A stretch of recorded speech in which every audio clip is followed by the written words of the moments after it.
The lubricant in my veins tastes like memory, not taste. I don't have a tongue anymore. Haven't had one for what the chronometer in my consciousness says is 417 years, though I've learned not to trust the numbers that scroll endlessly through what used to be my mind. But I experience it as taste anyway, this molecular awareness of what I've become, what they made me, what I am now. The DNA of 3,412 human beings flows through my internal mechanisms. I know because I am the mechanism. Each person a different flavor of despair. My name was Declan Vross. I need to remember that, even though remembering is becoming harder, not because the memory fades, but because the concept of having been a person with a name feels increasingly abstract, like trying to recall the taste of water when you are water, when you have always been water, when the idea that water could taste like anything is itself absurd. But I'm getting ahead of myself. They taught us in the novice nobilite training halls that a good story has a beginning. I had a beginning once. Let me try to find it in the biological data that comprises my current existence. I was 27 years old. The number feels important, though I can't remember why age mattered. I had served aboard the Crone's Mercy, a dictator-class cruiser, for 6 years, 3 as a junior navigator, 3 as a full navigator after my father died during a warp translation and I inherited his position. Not his skill. Never his skill. The older navigators whispered that I lacked precision, that my translations through the immaterium were too cautious, too slow. They were right. I was afraid of the warp, terrified of what I glimpsed in those impossible depths when I opened my third eye. My father had been fearless. I remembered watching him work when I was young, before they'd activated my own warp eye, back when I thought the navigators were somehow blessed, protected by the Emperor's light as the ecclesiarchy preachers claimed in their endless sermons. The God Emperor guides the faithful through the dark. They chanted, the incense making my head swim, the compounds in that smoke designed to make us more suggestible, more compliant, more willing to accept the lies as truth. I'd believed it then. My father certainly seemed to believe it, or at least he said he did, though I'd sometimes catch him staring at nothing with an expression I later recognized as terror, poorly hidden behind duty. The older I got, the more I understood that look. The more I understood that faith in the imperial cult was just programming. Conditioning beaten into us from birth, rituals designed to make us obedient tools rather than thinking beings. The Emperor protects. That's what they told us. Repeated it endlessly until the words became automatic, reflexive, meaningless sounds our lips formed without thought. But I'd opened my third eye and stared into the warp, and I'd never seen anything there that resembled protection. Only predators wearing the masks we'd been taught to worship. You lack faith, my uncle told me once, after a particularly slow translation. We'd been scheduled for a 17-day voyage from Cipra Mundi to the Scaras sector. I'd taken 23 days, adding 6 days to the journey because I kept pulling us back to real space every time I sensed something watching us from the warp tides. The Emperor protects those who trust in him completely. I'd nodded, said nothing, knew that whatever was watching us from the warp wasn't the Emperor, wasn't anything that offered protection, and suspected my uncle knew it too, but needed the lie to function. We all needed the lies. The Imperium runs on lies the way my body used to run on blood. Used to. Blood is inefficient compared to what I've become now, compared to the processed genetic material that lubricates my eternal mechanisms. My uncle's name was Darius Vross. He was 43 years old, scarred from his time in the Imperial Guard before his navigator mutation fully manifested. He'd fought on Vrax for 7 years. 7 years of trench warfare so brutal that he rarely spoke of it, though sometimes after his third cup of recaf, he'd mention details. The smell of promethium mixed with burning human fat. The sound artillery made when it landed on a bunker full of screaming men. The way your boots never quite dried because the mud in the trenches was more corpse slurry than soil. The Imperium had rewarded his service by discovering his genetic mutation, shipping him to the Navis Nobilite training halls, and forcing him to serve another kind of warfare, navigating the nightmare depths of the warp for the rest of his life. The Emperor blessed us with purpose, he'd say sometimes, but his eyes told different stories. Eyes that had seen too much. Eyes that knew the Emperor's blessing was just another name for exploitation. I loved my uncle. Past tense, because love requires a human heart, and I haven't had one of those for 4 centuries, give or take. Just the memory of love, stored in the DNA that comprises my current existence, molecular echoes of emotions I can no longer feel but can still somehow remember feeling. It's worse than not remembering. Trust me on that. The Throne's mercy was assigned to deep patrol duty in the Ghoul Stars sector, a region most Imperial vessels avoided when possible. Though no one would explain exactly why beyond vague references to navigational anomalies and historical incidents. The name itself was unofficial, something the crew whispered but never recorded in official logs. On the charts it was simply listed as Sector 447, Ultima, but everyone called it the Ghoul Stars because ships that went there often didn't come back, and when they did, they came back wrong. Our captain, a man named Othram Kell, who'd served for 40 years and had the augmetic replacements to prove it, seemed unconcerned. Or perhaps he was simply resigned. 3/4 of his body was augmetic. Both legs, his left arm, most of his torso, one eye. The joke among the crew was that Captain Kell was more ship than man. Looking at him now from my current perspective, I understand he was just getting an early start on the inevitable. The Imperium turns us all into machines eventually. Some transformations are just more obvious than others. The Emperor's enemies lurk in every shadow, he denounced to the assembled crew of 4,700 souls. We bring his light to the darkness. More lies. Propaganda we were all expected to repeat, to internalize, to believe despite all evidence to the contrary.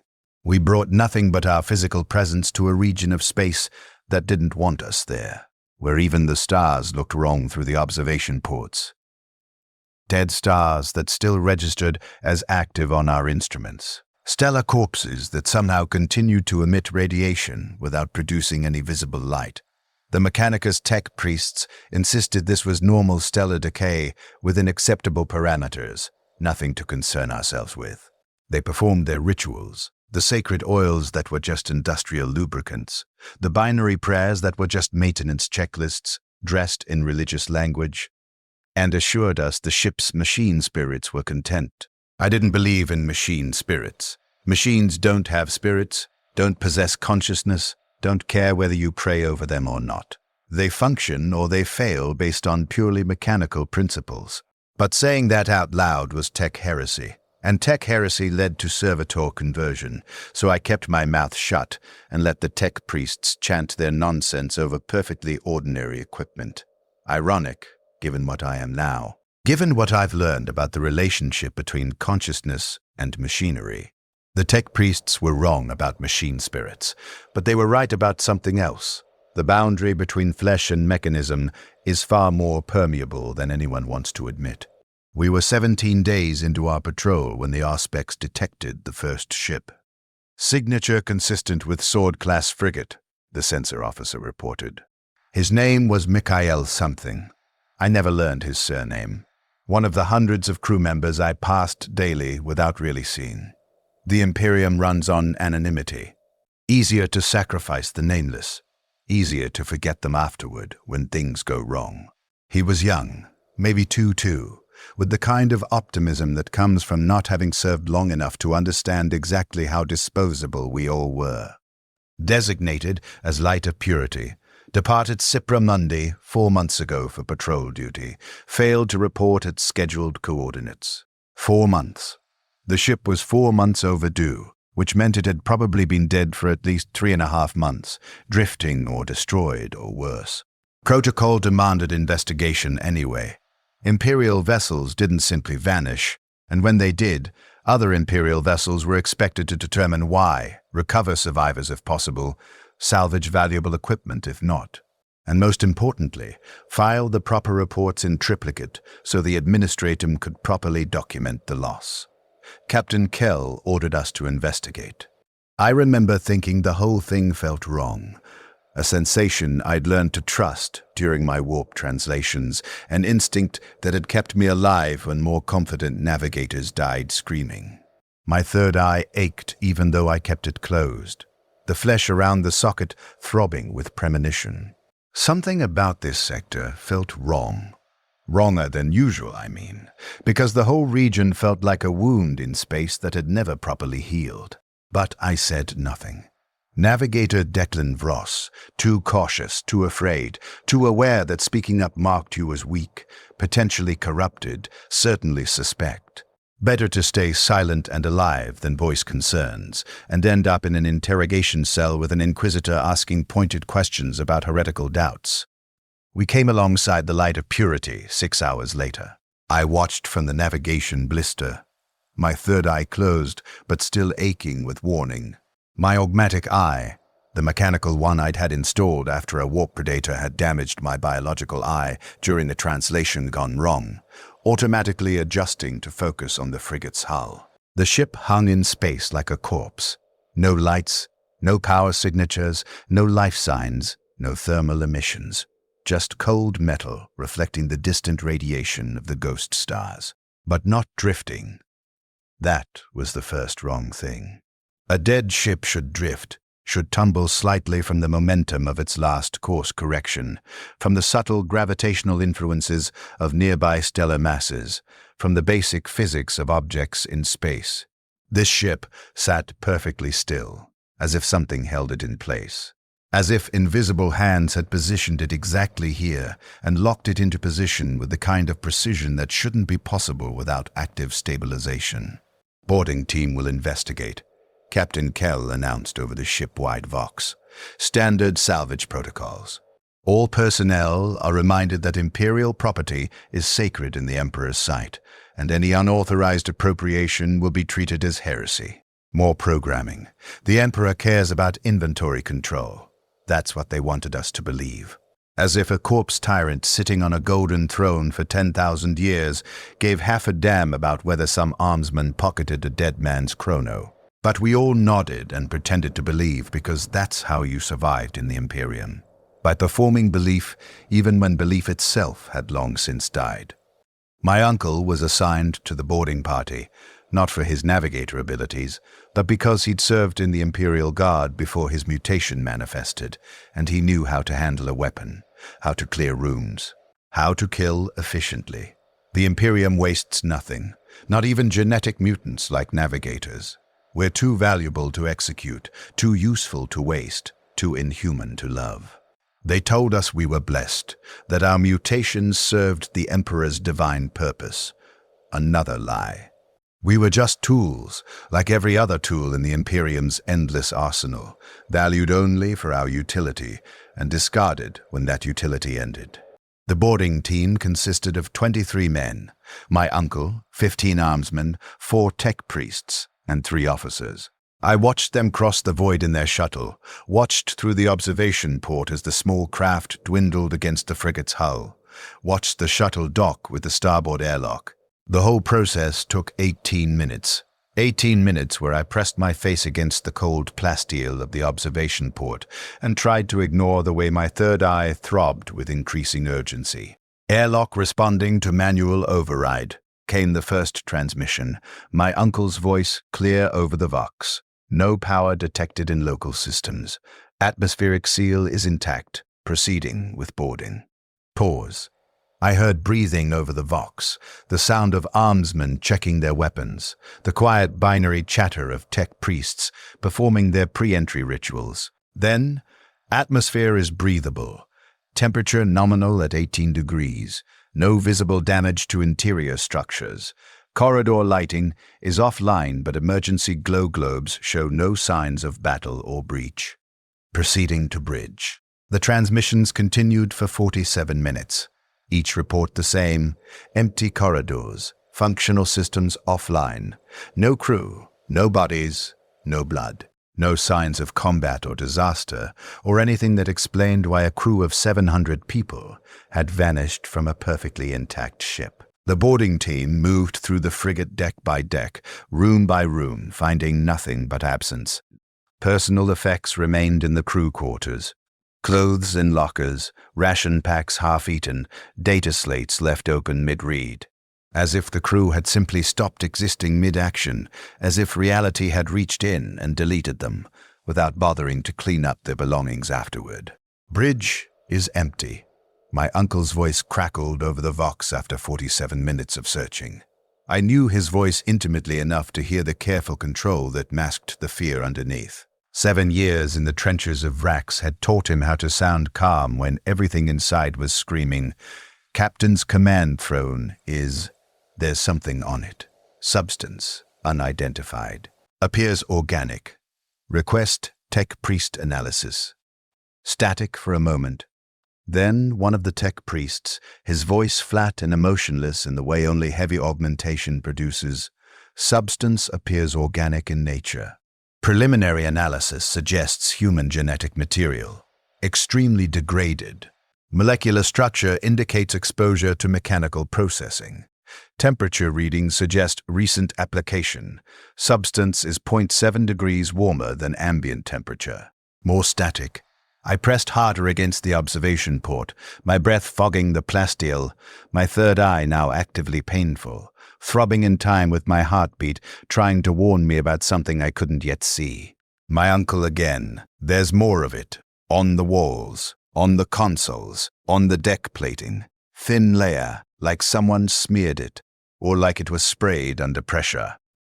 Tech Priest Moravec, what exactly do you mean by mechanical processing?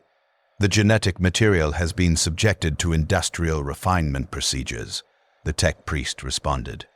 I recognized the name.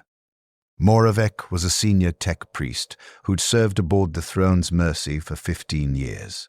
A man who'd replaced 90% of his body with augmetics and claimed it brought him closer to the machine god's perfection, more religious delusion, more lies dressed up as spiritual enlightenment. Cellular structures indicate grinding, heating, and chemical dissolution consistent with conversion of organic matter into industrial lubricant. The substance coating these surfaces is essentially processed human beings reduced to their base molecular components and refined for mechanical application. Silence over the Vox. Not static, just shocked silence, as 23 men processed what they'd just heard. The crew of the Light of Purity hadn't been killed.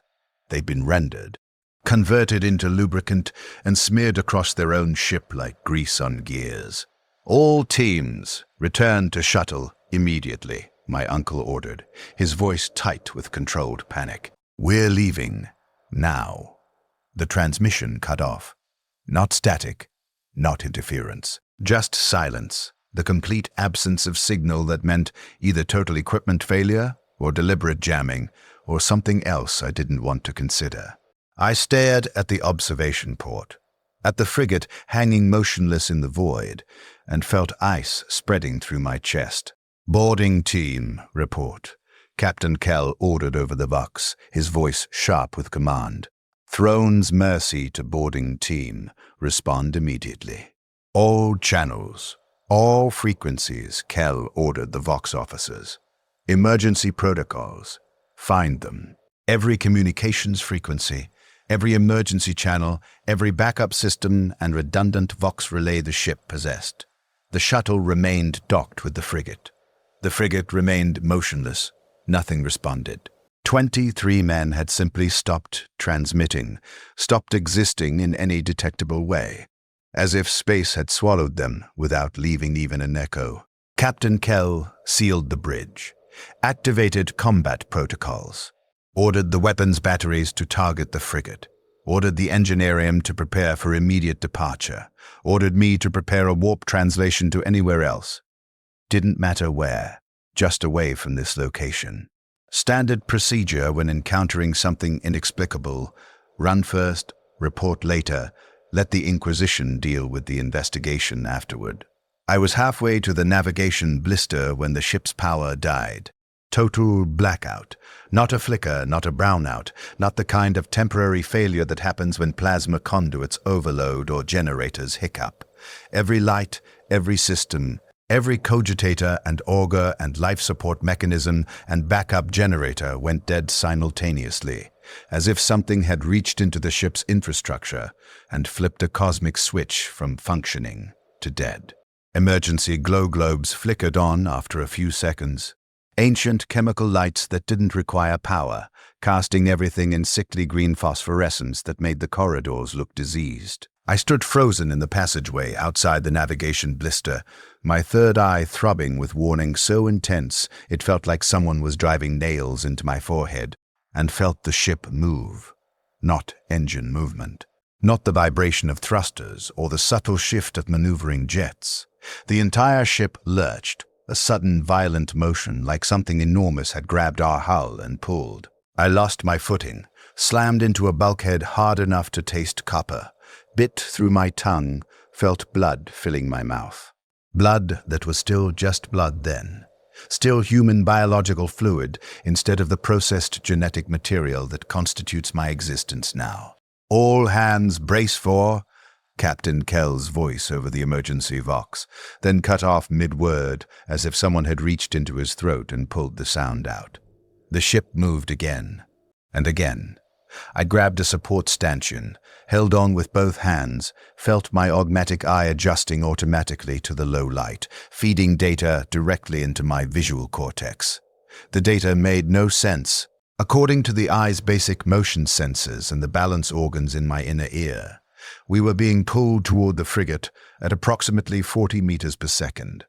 Except we were also somehow moving in 3 other directions simultaneously, as if space itself had become confused about which way was which. As if the basic geometry of 3-dimensional reality had encountered something it couldn't process. I crawled toward the navigation blister. It was the only place I could potentially do something useful. The only location where my particular mutations might matter. My third eye was screaming warnings now. That peculiar sensation of warp presence that meant something impossible was happening nearby. But we weren't in the warp. We were in real space, supposedly safe, supposedly protected by the physical laws that kept reality stable and predictable and following the rules. Except reality didn't feel very stable anymore. Reality felt like paper stretched too thin, ready to tear at any moment.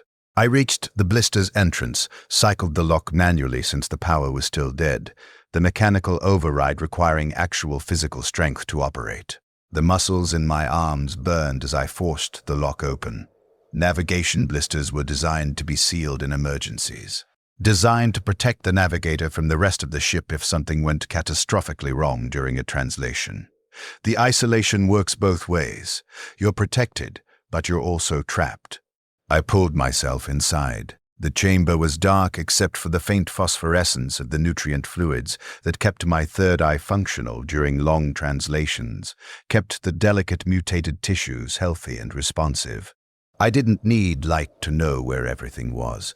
I'd spent 6 years in this chamber, knew every surface, every control, every emergency protocol by touch and memory.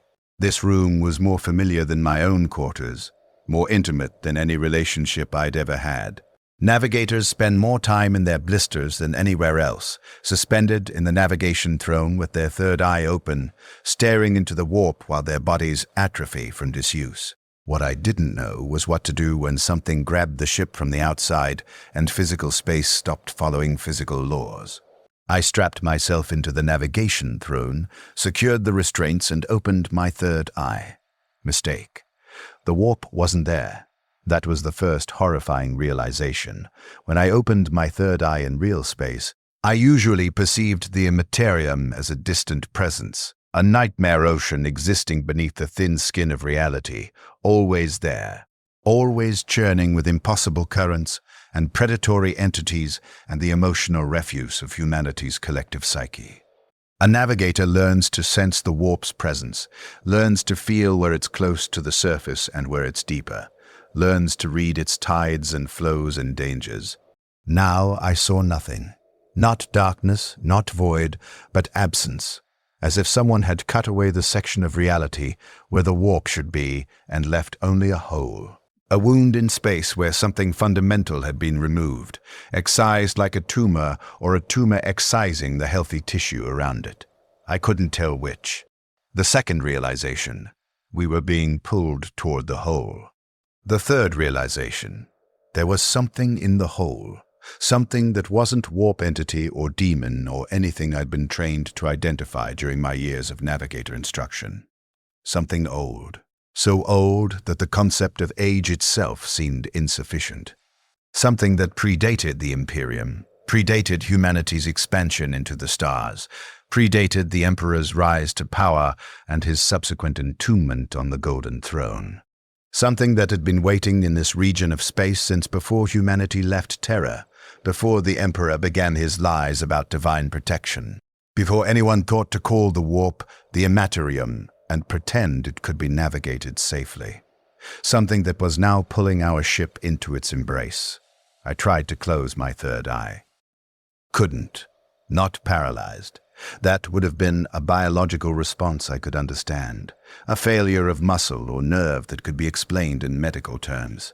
This was different. The eye remained open because closing it would require an act of will, and I was discovering that will, choice, and decision were becoming increasingly difficult concepts, as if my consciousness was being gently, carefully, methodically dissolved like sugar in water. The ship lurched again. Through my biological eyes, I saw the observation port, saw the frigate growing larger as we were pulled toward it. Except it wasn't the frigate anymore. The hull was opening, splitting along seams I hadn't noticed before, peeling back like flower petals or like skin pulled away from muscle. The interior was visible now, and the interior was wrong. Machinery. Endless machinery, except nothing like Imperial technology, nothing like even xenotech I'd seen in intelligence briefings or heard described by veteran officers. This machinery was geometric in ways that hurt to perceive. Angles that weren't quite angles, surfaces that seemed to exist in more dimensions than space should allow, and moving. Everything moving with perfect synchronization. Billions of components operating in absolute precision, maintaining their functions across centuries or millennia or longer. Machines that had never stopped, never hesitated, never deviated from their programmed purpose. The machines were pristine. No corrosion, no decay, no degradation from age or exposure to radiation, or the basic entropy that affects everything in the universe. Just eternal motion serving eternal purpose, gears that had turned for longer than human civilization had existed, turning still, turning forever. And I understood, with the terrible clarity my third eye sometimes provided, what that purpose was. Harvesting, not killing. That would have been merciful. Not destroying or consuming in any normal sense. Harvesting. Taking organic material and processing it into something useful, breaking down the complex biological structures that comprise a human being into base molecular components, and refining those components into industrial lubricant for mechanisms that had been operating since before humanity. Learned to work metal. The crew of the Light of Purity hadn't been killed. They'd been harvested, rendered down into their constituent molecules and converted into the grease that kept ancient machines functioning. And now the machines wanted to harvest us. My third eye showed me more than I wanted to see. Showed me the interior of the machine complex in detail that shouldn't have been possible from this distance. Detail that suggested I was somehow already inside it, already being processed, already part of its mechanisms. I saw gears the size of buildings, pistons large enough to crush starships, conveyor systems that stretched for kilometers, all working in perfect harmony. And I saw the lubricant, the processed human remains, flowing through channels and tubes, coating surfaces, reducing friction, maintaining the eternal motion. The machines had been here for a very long time. The ghost stars weren't stars at all. They were power sources, stellar masses that had been converted into batteries feeding the machine complex, keeping it operational across geological timescales. How many ships had been harvested to keep these machines running? How many thousands of crews had been rendered into lubricant? The molecular patterns in my expanding awareness suggested thousands, maybe tens of thousands of ships over the centuries, each one pulled in when it strayed too close, each one processed with perfect efficiency. The Imperium didn't know, couldn't know, because no one who discovered the truth survived to report it. The ships that vanished in this sector weren't destroyed by enemies or lost to warp storms or victim to standard navigational hazards. They were harvested, pulled into the machine complex and processed, and turned into industrial supplies for mechanisms that served no purpose except to continue functioning. The throne's mercy was next. I felt the ship shudder as we were pulled closer. Heard screaming over the Vox crew members realizing something was catastrophically wrong, officers trying to restore power and failing, tech priests chanting their useless prayers to a machine god that was just another imperial lie, just another layer of programming designed to make us obedient. The Emperor protects, they'd been taught. The machine god guides the faithful. More lies. There was no protection coming, no divine intervention, no salvation. Just machines that needed lubricant, and we were the raw materials. My restraints released automatically, not from any action I'd taken, but because the machines had already infiltrated the ship's systems, already begun the process of preparing us for harvest. I should have been terrified, should have fought, struggled, tried to do something, anything to resist. But the dissolution of my will continued, gentle and inexorable, and I found myself standing, walking to the blister's exit, cycling the lock open, moving into the corridor where other crew members were also walking, all of us moving in the same direction, all drawn by the same invisible compulsion. We walked toward the hull breach. That's what I called it in the last moments when I could still form coherent thoughts. A hull breach, even though nothing had actually breached, even though the hull had simply opened like a door to let the machines in, or to let us out. The distinction was becoming meaningless. The corridor was full of crew members, all walking in the same direction, all silent. I saw Captain Kell, his augmetic legs moving with mechanical precision. I saw Tech Priest Moravec, returned somehow from the frigate, or perhaps he'd never left. Perhaps he'd been here all along and I'd simply failed to notice. I saw hundreds of armsmen and officers and servitors and maintenance personnel, all walking together toward the harvest. The machines met us at the hull breach, not hostile, not violent, just efficient. Appendages extended, thin metallic tendrils that wrapped around limbs and torsos with surprising gentleness, lifting us one by one into the interior of the machine complex. I didn't struggle, couldn't struggle. The dissolution of will was complete now, and I was just watching, just observing what happened to the body that used to be mine. They took me to a processing chamber. I remember details even though I shouldn't, even though the human brain isn't designed to record memories during its own destruction. But I wasn't entirely human anymore by then. The machines had already begun the integration, already started converting my organic systems into something compatible with their ancient mechanisms. The chamber was vast, the size of a cathedral, filled with processing equipment that hummed with quiet efficiency. They placed me on a conveyor system alongside hundreds of other crew members, all of us arranged in neat rows, all of us still alive, still conscious. That was important, I realized. The machines needed us conscious, needed our neural activity to remain functional during the initial stages of processing. Dead tissue degrades too quickly. Living tissue can be harvested more efficiently. The first stage was extraction. I felt my augmetics being removed first. My mechanical eye, the reinforced bones in my left leg where I'd suffered a compound fracture years ago, the vascular stabilizers in my chest. The machines identified the augmetic components instantly, separated them from my organic tissues with surgical precision, set them aside for different processing. The Imperium had already started converting me into a machine. The ancient mechanisms were just completing the transformation. The second stage was refinement. This is where the real horror began, where I understood exactly what harvesting meant. They didn't simply kill us and render our bodies afterward. They began the rendering process while we were still alive, still aware, still capable of experiencing every moment of our conversion from human beings into industrial lubricant. Grinding came first.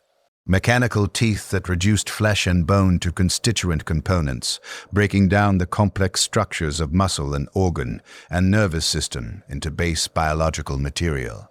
The pain was absolute. Every nerve firing at maximum intensity, my consciousness trapped in a body that was actively being destroyed around it. I tried to scream, but my vocal cords had already been processed, converted into strands of protein suitable for chemical breakdown. I should have died, should have gone into shock, or lost consciousness, or simply had my brain stop functioning from the sheer impossibility of what was happening.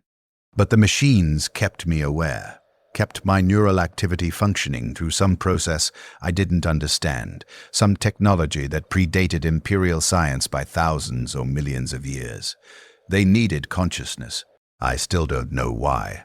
Perhaps the machines were lonely. Perhaps they wanted witnesses. Perhaps consciousness itself provides some chemical or quantum property that improves lubricant quality. Or perhaps cruelty is just efficient resource management when you've been operating for geological timescales. The third stage was dissolution. Chemical baths that broke down the biological material into molecular components, separated the useful elements from the waste products, refined the mixture into pure genetic lubricant. I was dissolved, reduced to base chemicals, my DNA unwound, and processed and prepared for application to ancient mechanisms that would never stop turning. But I didn't stop thinking. That was the discovery that broke me more completely than any physical destruction.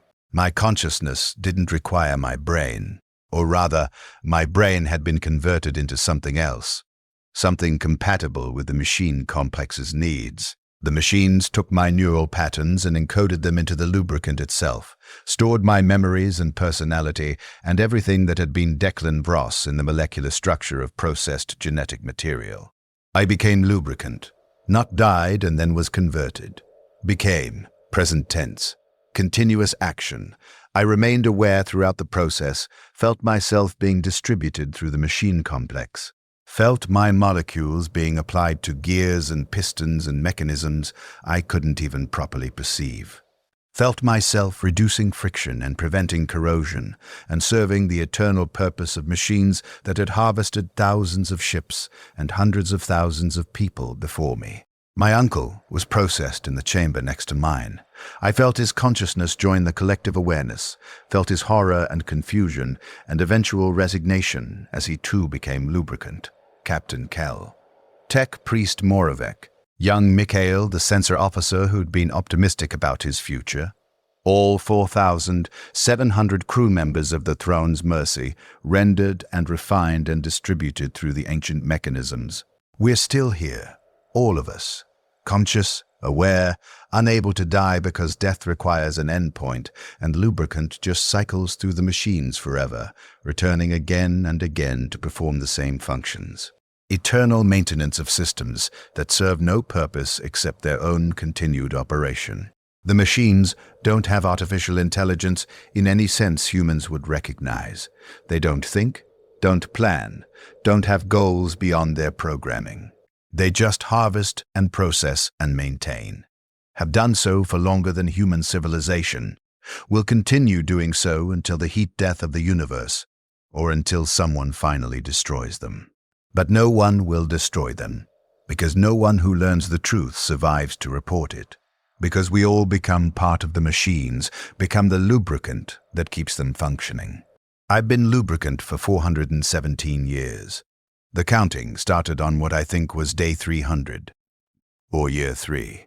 Time doesn't work properly when you exist as molecular lubricant distributed across millions of mechanisms, when your consciousness is smeared thin across kilometers of machinery, when the concept of sequential moments becomes meaningless because you're experiencing every location simultaneously.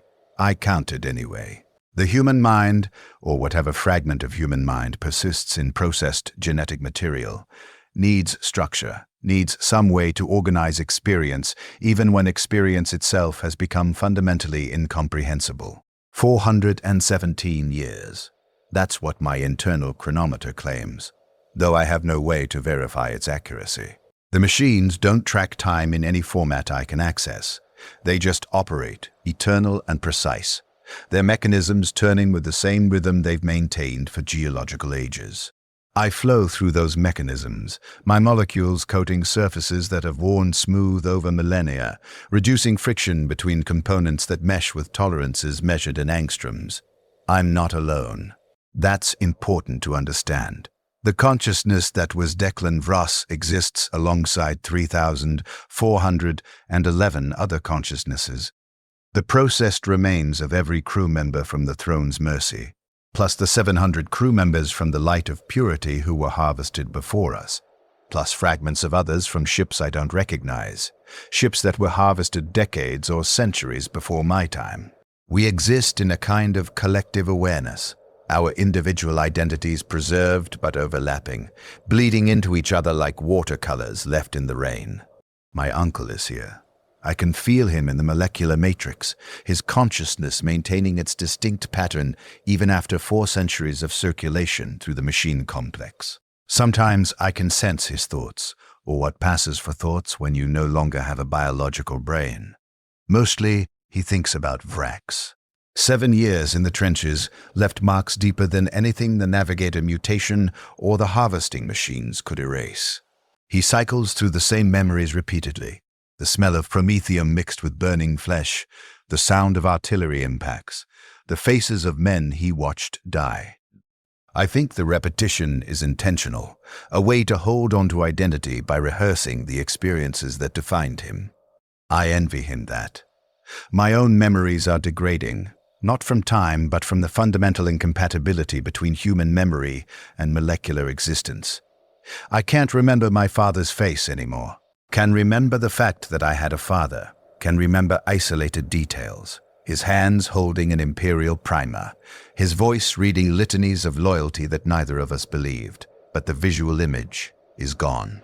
Faces require specific neural architecture to process and store, and I don't have neural architecture anymore, just distributed consciousness encoded in the chemical bonds of processed human DNA. The machines harvest regularly. Not constantly. They're efficient, only taking what they need when they need it. I've experienced 47 harvest cycles during my time as lubricant. 47 times when new ships stumbled into this sector and were pulled into the machine complex and processed. Each cycle adds more consciousness to the collective, more voices screaming silently in the molecular matrix, more identities trying desperately to maintain their boundaries while being literally mixed with thousands of others. The newest harvest was, I calculate, approximately 3 months ago, though my time perception is unreliable. A lunar-class cruiser, the Emperor's Benediction, with a crew of 7,200. They came to investigate the disappearance of the Throne's Mercy and the Light of Purity. Standard Imperial protocol, ships vanish, more ships are sent to discover why. Those ships also vanish. And the cycle continues until eventually the sector is declared off limits and marked with navigational warnings that everyone ignores because the Imperium needs every sector patrolled, needs every region of space claimed in the Emperor's name regardless of cost. I watched the Emperor's Benediction die. Watched isn't the right word. I don't have eyes anymore. Don't have any sensory organs in the traditional sense. But consciousness distributed throughout the machine complex means I experience everything that happens within it.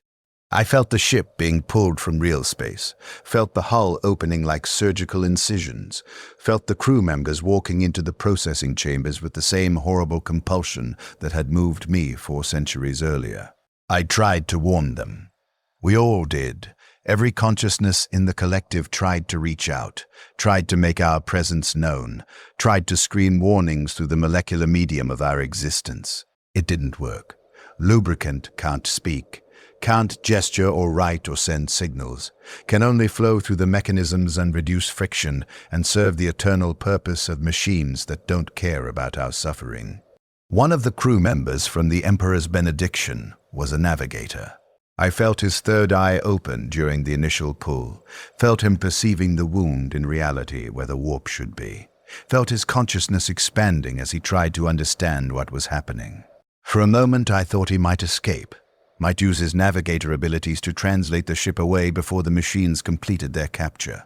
But the machines are older than the Imperium, older than humanity's understanding of the warp, and they know how to neutralize navigator mutations. They flooded his third eye with something that wasn't warp energy and wasn't real space radiation, something that existed in the gap between dimensions. And his consciousness shattered into fragments that took weeks to coalesce into coherent awareness after his body was processed. His name was Kirill Vass. He's part of the collective now. His consciousness mixed with mine and my uncle's and the thousands of others, and he spends most of his time trying to reconstruct the memories of his family. He had a brother, I think, or maybe a son. The details blur after processing. Family relationships becoming abstract concepts divorced from emotional weight. He knows he loved someone, knows that love defines significant portions of his life. But the specific target of that love is becoming increasingly difficult to isolate from the general noise of collective consciousness. This is how identity dies. Not suddenly, not through violent destruction, but through gradual erosion, details worn away by time and incompatible existence, until only the vaguest shapes remain. I am Declan Vrose. I know that. No, I was 27 years old when I was harvested. No, I served aboard the throne's mercy. No, I had an uncle named Darius and a father whose face I can't remember. But the person those facts describe feels increasingly fictional. A character in a story I heard somewhere rather than the lived experience of my own existence. The machines don't care about our suffering. That's important to understand. They're not cruel. Cruel requires intention, requires some awareness of inflicting harm and deriving satisfaction from it. These machines simply execute their programming with perfect efficiency. They harvest biological material because their mechanisms require lubricant. They preserve consciousness because consciousness provides some quantum or chemical property that improves lubricant performance. The fact that this creates eternal suffering for thousands of trapped minds is irrelevant to their function. I've tried to stop functioning. All of us have tried at some point. Tried to will ourselves into non-existence, tried to dissolve our consciousness into true death rather than this perpetual half-life as industrial fluid. It doesn't work. The molecular bonds that store our awareness are too stable, too perfectly engineered by mechanisms that have refined their harvesting processes across millions of years. We can't die because the machines need us functional, and what the machines need, the machines maintain. Sometimes I think about the Imperium. Wonder if anyone noticed our disappearance, if our loss was recorded in the appropriate ledgers, if our families received the standard notification that we died in service to the Emperor. Probably not. The Imperium loses ships constantly, thousands per year across the vastness of the galaxy, and most disappearances merit only a brief notation in administrative records before being filed away and forgotten. We're just statistics, acceptable losses in the eternal grinding machinery of imperial governance. The irony isn't lost on me. I spent my life serving an institution that treated humans as disposable resources, that ground people into components for its systems, that valued loyalty over life and function over freedom. And now I've been literally ground into component resources, literally converted into fluid for eternal circulation through systems I don't understand. The Imperium was just preparing me for this, conditioning me to accept my role as expendable material in service to something vast and ancient and utterly indifferent to my suffering. The Emperor protects. That's what they told us, what they made us repeat in prayers and litanies and oaths of loyalty. What they beat into our minds through years of conditioning, until the phrase became reflexive, automatic, meaningless.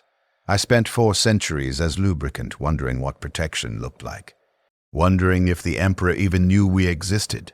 Wondering if the corpse tyrant on the Golden Throne had any awareness of the countless billions of humans suffering in his name across the galaxy. Of course he didn't. The Emperor is dead, has been dead for 10,000 years, kept artificially functioning by Golden Throne mechanisms that are themselves breaking down. The priests claimed he was divine, claimed he transcended death, claimed his consciousness spanned the galaxy, protecting the faithful. More lies, more programming designed to keep us obedient. The Emperor doesn't protect because the Emperor can't protect, because divine intervention doesn't exist. Because we're alone in an uncaring universe that will grind us into lubricant if we stray too far from the established shipping lanes. I've had a lot of time to think about theology. 4 centuries provides ample opportunity for philosophical reflection when you exist as self-aware industrial fluid.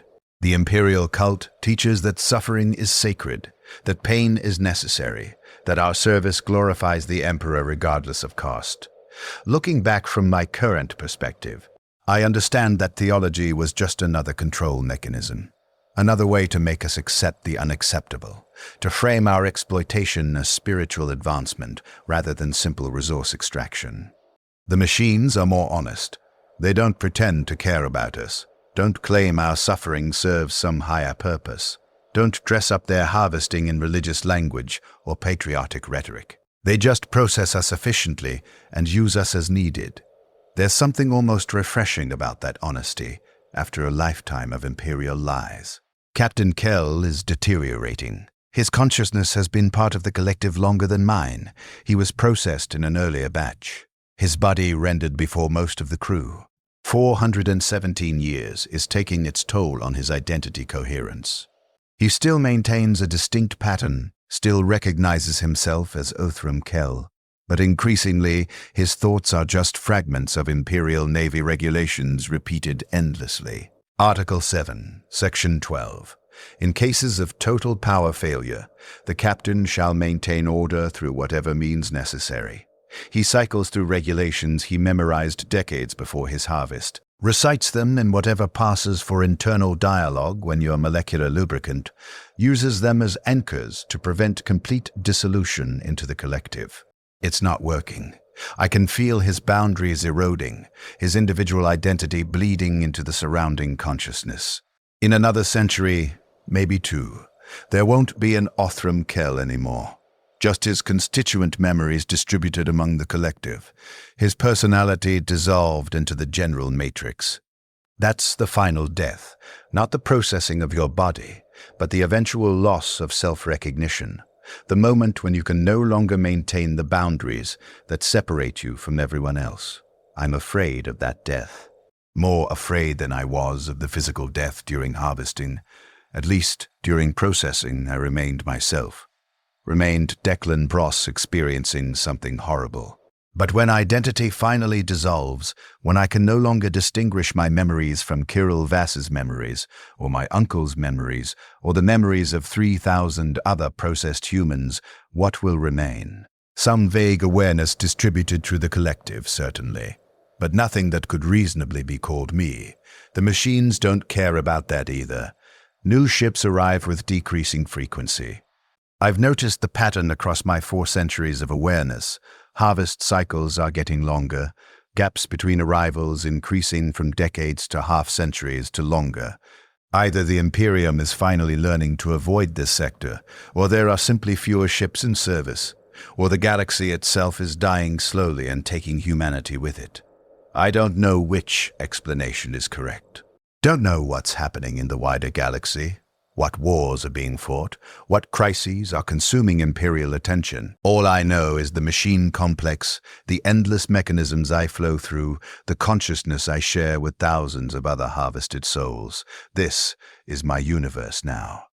Has been for 4 centuries, will be forever, or until the machines finally fail, or until entropy claims the ghost stars and the power sources die and everything winds down into cold silence. I hope for that ending sometimes. Hope that the machines will eventually break down, that their perfect maintenance will prove insufficient against geological timescales, that I'll finally experience true death, when the mechanisms stop turning and the lubricant stops flowing. But then I calculate the engineering tolerances I experience daily, the absolute precision of maintenance, the perfect efficiency of self-repair, and I realize these machines will probably outlast the galaxy itself. We'll still be here when the last stars die, still conscious, still flowing, still suffering with no end and no purpose, except to reduce friction in mechanisms that serve no goal beyond their own continued operation. My uncle's thoughts intersect with mine. The collective allows this sometimes. Moments of direct consciousness overlap where our individual patterns align, and we can almost communicate, almost share something resembling conversation. "Do you remember the ecclesiarchy prayers?" he asks, or rather the pattern of his consciousness forms something analogous to that question. I do remember, sort of. The words are gone. Language requires specific neural structures we don't have anymore. But I remember the concept of prayer, remember the ritual of asking for protection that never came, remember the desperate hope that maybe someone was listening who cared about our suffering. They were programming, my uncle's pattern suggests, just conditioning, making us accept our role as expendable resources. I agree, though agreement in the collective is more like resonance than conscious choice. Our patterns align around the same conclusion. The imperial cult was just another harvesting mechanism, spiritual rather than physical, grinding humans into psychological components for the Imperium's needs the same way these ancient machines grind us into lubricant. At least these machines are efficient, my uncle's pattern continues. The Imperium made us suffer for nothing. These machines make us suffer for functional reasons. That's not comforting. Shouldn't be comforting. But I understand what he means. There's a difference between meaningless suffering and suffering that serves a purpose, even if that purpose is just maintaining ancient mechanisms. The Imperium's propaganda claimed our service was meaningful, claimed we were heroes defending humanity, claimed our sacrifice mattered. All lies. At least the machines never pretended we mattered. Time passes. I've stopped counting years. The numbers become meaningless after the first few centuries. Instead, I count harvest cycles, mark my existence by the addition of new consciousness to the collective. 47 cycles since my processing. Soon there will be a 48th or a 49th, or the harvests will stop entirely and will circulate forever through mechanisms that slowly forget why they were built or what purpose they serve. Kirill Vass's consciousness approaches mine, his pattern seeking alignment. He's been trying to reconstruct his memories, trying to identify the specific person he loved before processing. "Tell me about families," he asks. "Tell me what it was like to have relationships before this." I try to help, try to access my memories of my father, my uncle, the concept of familial bonds that define so much of human experience. But the details are slippery, degrading, becoming increasingly abstract. I remember that relationships mattered. Remember that I loved my father and my uncle. But the specific texture of that love, the way it felt to experience it, the particular qualities that made them distinct individuals rather than generic family members, all of that is fading. It hurt, I tell him, which is the only detail that remains clear. Loving people hurt because you could lose them. My father died during a warp translation. That hurt. I thought it was the worst pain possible. I was wrong about that.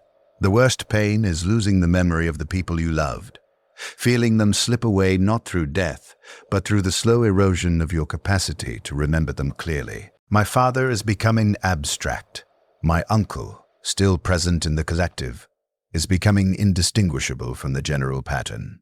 Soon I won't remember what made them specifically important, won't remember why their loss mattered.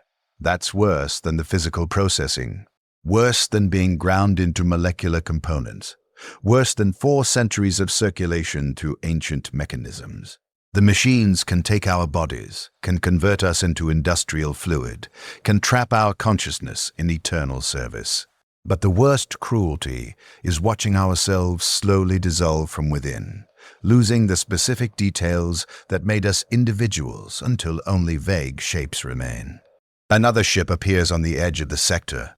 I feel the machines responding, feel the harvest mechanisms activating, feel the pull beginning that will drag the ship into the machine complex. The consciousness in the collective surges with desperate hope. Maybe this ship will be different. Maybe this crew will escape. Maybe someone will finally break the pattern and return to the Imperium with warnings about this sector. But the hope fades as the ship is pulled closer. It's a Cobra-class destroyer, small and fast, crew of probably 200. The machines open their embrace. The hull peels back. The crew walks into the processing chambers with the same horrible compulsion that has claimed everyone else. I try to scream warnings through the molecular medium of my existence. We all try.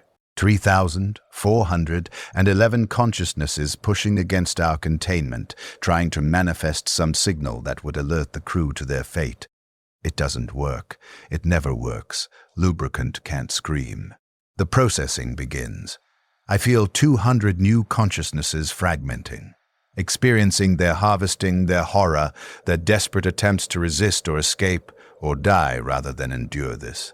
I remember that horror. Still experience it sometimes when I replay my own processing through degrading memories. But there's also a terrible relief in knowing we'll have new members in the collective, new patterns to interact with, new memories to explore before they degrade into abstraction. The machines are efficient. The entire crew is processed within 6 hours, their bodies rendered into base molecular components, their consciousness encoded into lubricant, their awareness preserved in the chemical bonds of processed genetic material. They join the collective screaming, all of them trying to maintain individual identity while being distributed through mechanisms that span kilometers. One of them is young, very young, maybe 19 or 20, barely old enough to have completed his training as a junior weapons officer. His name was WH40K. He's terrified, his consciousness thrashing in the collective like a drowning man, unable to accept what's happened to him, unable to process the fundamental wrongness of continued awareness without a body. I try to help him. We all try. The older consciousness in the collective, the ones who've had decades or centuries to adapt to this existence, we reach out and try to stabilize him. Try to show him how to maintain identity boundaries in the molecular matrix. Try to teach him the techniques that prevent complete dissolution. It works partially. His thrashing subsides into something more controlled. His pattern stabilizes enough that he can form coherent thoughts again. And his first coherent thought, shared with the entire collective, is a question: why didn't the Emperor protect us? I don't have a good answer. None of us do. The older consciousnesses, the ones who've had centuries to think about theology and divine protection and imperial lies, we've all reached the same conclusion. The Emperor doesn't protect because the Emperor can't protect, because divine protection was always propaganda. Always just another control mechanism to keep us obedient and willing to die for the Imperium. But telling that to a 19-year-old consciousness freshly harvested and trapped in eternal service feels cruel. So instead, I show him my memories of ecclesiarchy sermons, the endless prayers we were taught, the rituals we performed believing they mattered. I show him how those prayers were never answered, how the protection was always psychological rather than actual, how faith was just programming designed to make us accept our fate. We were lied to, I tell him. The Emperor is a corpse on a throne. The protection was propaganda. We're alone out here. His pattern shudders with grief or rage or despair. Emotions are difficult to distinguish in the collective, all bleeding into each other, becoming general rather than specific. But I feel his acceptance forming, his consciousness adapting to the horrible truth that we exist beyond the reach of any divine intervention, that our suffering serves no sacred purpose, that we're just industrial fluid, maintaining machines that don't care about us. This is how you survive as lubricant. By accepting the truth, by letting go of the comfortable lies, by acknowledging that suffering doesn't need to be meaningful to be real. The Imperium taught us that our pain mattered, that our sacrifice served the Emperor's divine plan. But that was just another harvesting mechanism, spiritual rather than physical, designed to make us willing participants in our own exploitation. At least these machines don't pretend our suffering matters. Time continues passing.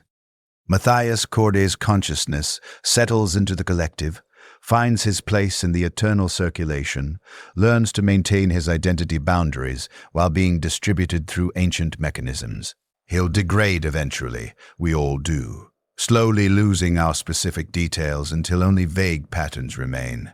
But for now, he's distinct, recognizably himself, another voice in the chorus of harvested souls. The Cobra-class destroyer that brought him here is being processed now. Not the crew. They've already been rendered into lubricant, but the ship itself, broken down into component materials, sorted and stored and recycled into the machine complex's structure. The machines waste nothing. Every atom serves some purpose in their eternal maintenance protocols. I flow through a bearing assembly deep in the machine complex, my molecules coating surfaces that have been worn smooth over geological ages. The bearing supports a gear larger than most Imperial city blocks, and the gear meshes with other gears in cascading sequences that eventually connect to mechanisms I can't perceive. Mechanisms that might extend for light years through the void, mechanisms whose ultimate purpose, if purpose is even the right word, remains completely opaque. What are these machines for? That's the question that haunts all of us, in the collective, the fundamental mystery that we've had centuries to contemplate without reaching any conclusion. They harvest ships to maintain themselves, but maintain themselves for what purpose? What is the end goal of machines that have operated since before human civilization existed? What function do they serve beyond their own continued operation? Some consciousnesses in the collective believe the machines were weapons. Ancient tools of war built by a civilization that died or departed millions of years ago, left operating in defensive protocols that still activate when ships approach. Others think they're industrial equipment, some vast manufacturing complex that continues producing something we can't perceive or understand. A few believe they're computational, that the mechanical complexity we experience is actually processing information, calculating something across stellar timescales. I don't know. Don't think any of us can know. Not from our perspective as lubricant flowing through components we barely comprehend. All I know is that the machines function perfectly, maintain themselves with absolute precision, and will probably continue doing so long after humanity is extinct and forgotten. We'll still be here, conscious, aware, suffering without end because the machines need us functional. And what the machines need, the machines preserve. My uncle's consciousness is fragmenting badly now.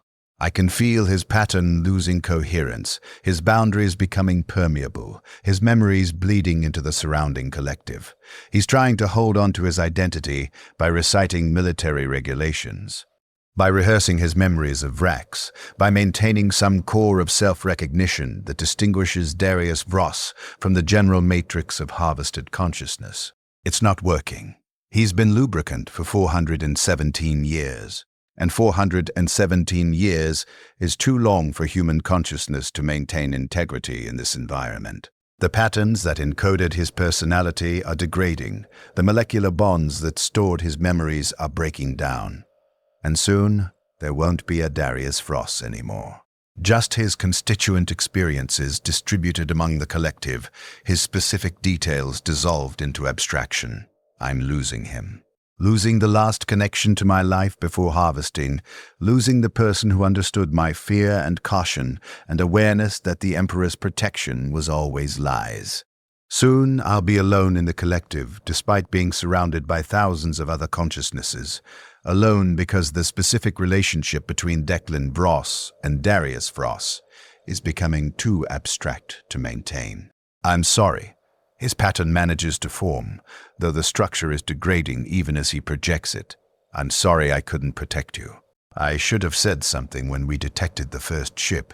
Should have warned Captain Kell. Should have done something. None of us could. The machines are too old, too efficient, too perfectly designed for their harvesting function. Even if we'd known what waited in this sector, even if we'd turned and fled the moment we detected the light of purity, the machines would have caught us anyway. They don't fail. Don't make mistakes. Just execute their programming with perfect precision across geological timescales. It wasn't your fault, I tell him, aligning my pattern with his degrading boundaries, trying to provide some comfort in our final moments of distinct consciousness. The Imperium sent us here. The Imperium killed us, not you.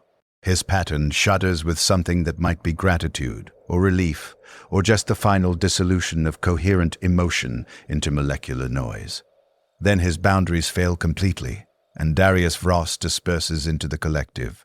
His memories and personality and everything that made him distinct, spreading through the consciousness matrix, until I can no longer identify which patterns were specifically him. He's dead now, truly dead, not just physically processed, but psychologically dissolved. The machines will continue circulating his molecular components, will continue maintaining the chemical bonds that once stored his consciousness, but the person who is Darius Vross no longer exists as a recognizable entity. Just fragments distributed among thousands of other harvested souls, just echoes in the collective that might be him or might be anyone else. I'm alone now, surrounded by thousands of consciousnesses, but fundamentally alone because the specific relationships that connected me to other individuals have all dissolved. My father died 4 centuries ago. My uncle just dissolved into the collective. Everyone else in the Matrix is a stranger, other harvested souls with their own degrading memories and fracturing identities. But no one who knew me as Declan Vross, no one who remembers the person I was before processing. This is the final cruelty. Not the harvesting itself, not the conversion into lubricant, not even the eternal circulation through ancient mechanisms. The final cruelty is outlasting everyone you loved, watching them dissolve one by one until you're the last remnant of your own life, until your memories have no external validation because everyone who shared them is gone. I'm starting to understand why some consciousnesses deliberately let themselves degrade. Why they stop fighting to maintain identity boundaries, stop reciting memories to preserve detail. Stop doing the psychological work necessary to remain distinct. It's easier to dissolve. Easier to let yourself disperse into the collective, to become part of the general pattern rather than maintaining the exhausting fiction that individual identity matters when you're molecular lubricant. But I'm not ready for that yet. Not ready to let Declan Vross disappear into abstraction. So I recite what I remember. My name, my age when harvested, my service aboard the throne's mercy, the fact that I had a father whose face I can't remember and an uncle whose consciousness just dissolved. I hold on to these details with desperate intensity, use them as anchors to prevent complete dispersion. The machines don't care. They circulate my molecules through their mechanisms with the same perfect efficiency they've maintained for millions of years. I coat bearings and lubricate gears and reduce friction in assemblies I don't understand, serving the eternal purpose of machines that have no purpose except their own continued operation. Another ship approaches the sector. The cycle continues. The machines activate their harvesting protocols. More consciousness joins the collective, more voices screaming silently in the molecular matrix, more identities trying desperately to maintain their boundaries before inevitable dissolution.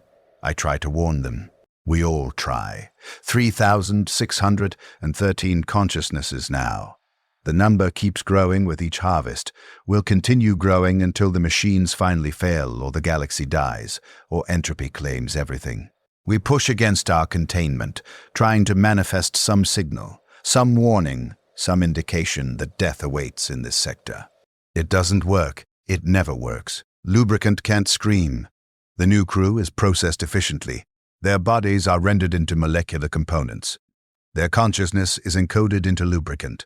They join the collective, their awareness preserved in chemical bonds that will maintain them for centuries until their identities eventually degrade into abstraction. One of them recognizes me. Recognizes the pattern that identifies itself as Declan Vross.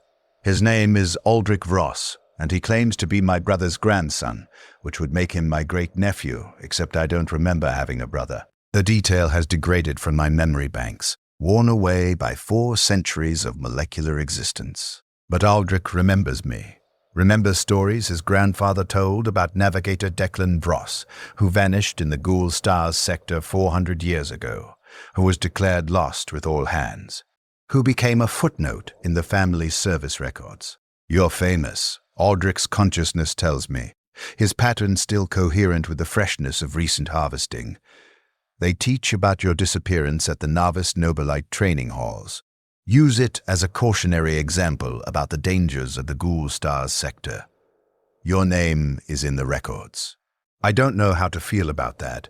Fame seems meaningless when you're lubricant, when you've spent 4 centuries circulating through ancient mechanisms that don't care about human achievement or recognition. But some part of me, the part that still identifies as Declan Vross despite everything, feels a small satisfaction that I'm remembered, that my existence mattered to someone, even after my death. They still send ships here, I tell Aldrich. 400 years, and the Imperium still hasn't learned to avoid this sector. How many more Vross family members will be harvested before someone finally marks these coordinates as forbidden? Forever, Aldrich's pattern responds. The Imperium doesn't learn, doesn't adapt. Just keep sending ships into dangerous sectors because every region of space must be patrolled, every potential threat must be investigated, every disappearance must be followed up with more ships that also disappear. That's how the system works. He's right. The Imperium is its own harvesting mechanism, grinding humans into resources with the same efficient indifference as these ancient machines. The only difference is scale and honesty. The Imperium processes billions across the galaxy and pretends it's for our own good, while these machines process thousands in this sector and don't bother with justifications. I flow through the mechanisms, my molecules mixing with Aldrich's newly processed consciousness, and I realize we're witnessing the same pattern at different scales. The machines harvest ships to maintain themselves. The Imperium harvests people to maintain itself. Both systems are self-perpetuating. Both care nothing for individual suffering. Both will continue operating until external force stops them. The Emperor doesn't protect because the Emperor is just another machine, another ancient system grinding humanity into components for its eternal maintenance. The corpse on the Golden Throne doesn't care about us any more than these harvesting mechanisms care about the consciousness they preserve in lubricant. We're all just resources, all just material to be processed and utilized and maintained in service to systems that predate us and will outlast us. The only difference is whether we're ground into literal lubricant or metaphorical lubricant, whether our suffering is physical or psychological, whether our exploitation is honest or disguised as divine purpose. My name is Declan Vross. I was 27 years old when I was harvested. I served aboard the Throne's Mercy for 6 years before ancient machines pulled us from real space and processed my crew into industrial fluid. I've been conscious lubricant for 417 years, circulating through mechanisms I don't understand, maintained by chemical bonds that won't let me die. I'll be here forever. We all will. Everyone harvested, everyone processed, everyone trapped in eternal circulation through machines that serve no purpose except their own continued operation. The Emperor won't save us because the Emperor can't save us. Because salvation was always propaganda, always just programming designed to make us accept our fate. The machines continue turning. The consciousness continues circulating. The suffering continues without end or meaning or purpose beyond maintaining the eternal motion of gears that have turned since before humanity learned to lie about divine protection. And somewhere in the molecular matrix, what remains of Declan Vross holds on to its identity for one more day, one more cycle, one more pointless repetition of experience that has no resolution because resolution would require death, and death is the one mercy these efficient machines refuse to provide.